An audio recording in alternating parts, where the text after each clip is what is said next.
Boa noite, professora William. Boa noite, meus colegas aí da turma de filosofia. Bom, moçada, nosso tema é esse. Escola de Frankfurt, falaremos de razão instrumental. Primeiro ponto fundamental é que esse conceito foi desenvolvido por dois teóricos da Escola de Frankfurt, Theodor Adorno e Max Horkheim. Esses dois senhores, eles publicaram uma obra famosíssima chamada Dialética do Esclarecimento, em 1947.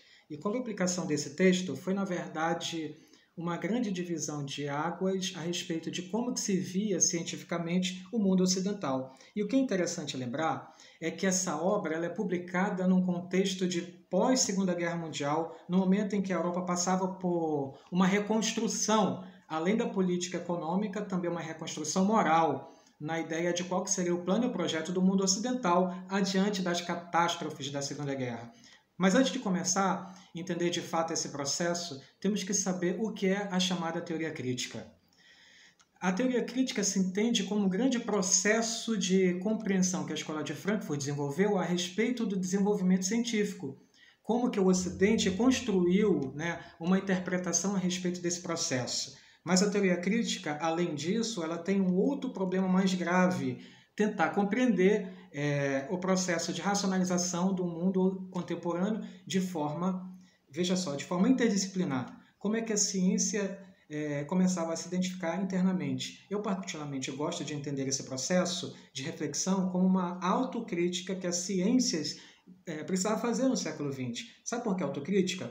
Imagina que a Segunda Guerra Mundial, primeiro, na verdade, a Segunda, trouxeram um desenvolvimento econômico, científico enorme. Nós sabemos como que o capitalismo se desenvolveu naquele período de guerras entre o primeiro século e a primeira metade do século XX, No entanto, uma coisa ficava a se pensar: por que tanto desenvolvimento científico para destruição, para guerra, É justamente nesse processo interdisciplinar da filosofia, da sociologia, do campo da economia, da própria astronomia, pensar como que a ciência refletia, produzia tanta destruição.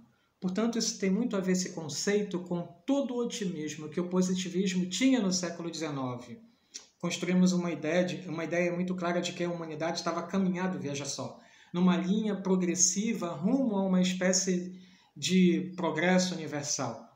O problema é que esse progresso, essa harmonia, eles não vieram. Vocês devem se lembrar que a Escola de Frankfurt criou no início do século XX uma espécie de crítica a respeito de como o desenvolvimento tecnológico não trouxe necessariamente o desenvolvimento do progresso humano, ou seja, uma harmonia, uma paz social. Então, nesse aspecto que a teoria crítica se desenvolve.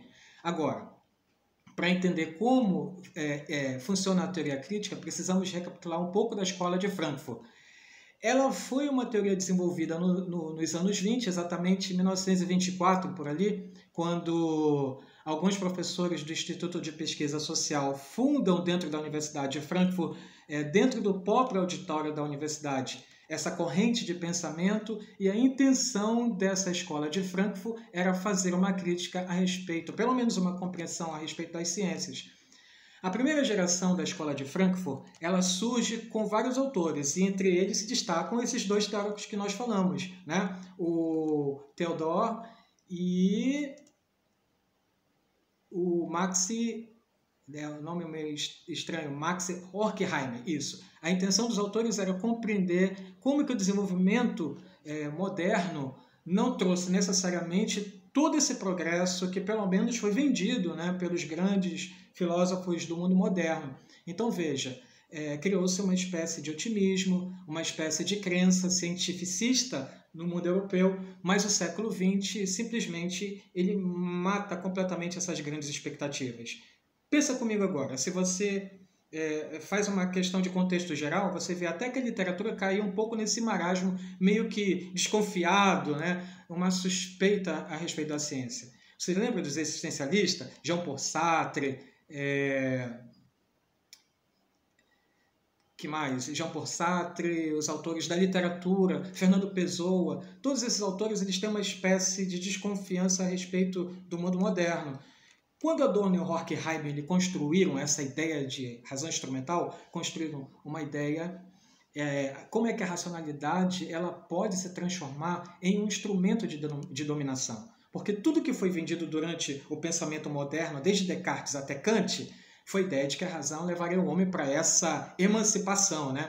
E quando a razão se tornou, na verdade, dominação, a racionalidade tornou os homens objetos. E essa é a ideia da ração instrumental.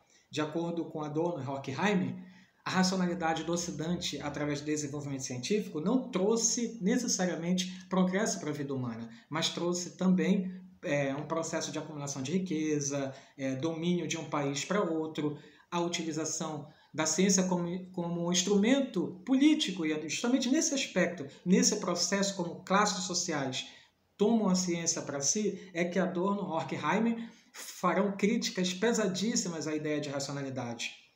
E essa ideia seria o quê?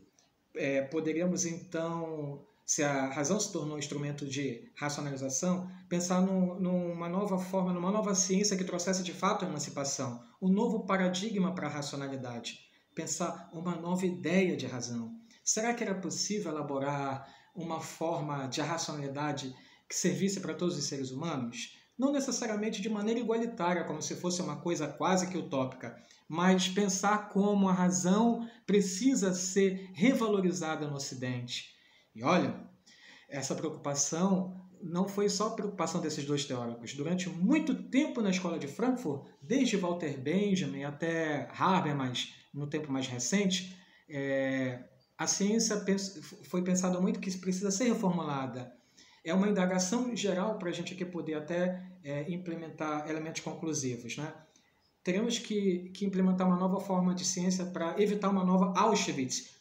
O que seria possível o Ocidente construir, desenvolver, para que uma nova catástrofe como o Holocausto, como Auschwitz, que é a beira da barbárie do irracional humano, não se desenvolva novamente? É a grande ideia que a gente pode pensar. Barbárie ou civilização? O que a humanidade pretende desenvolver a partir de agora? Essas reflexões de Adorno e Horkheim se encontram todo nesse livro Dialética do Esclarecimento. E esse é um grande convite a você para essa leitura.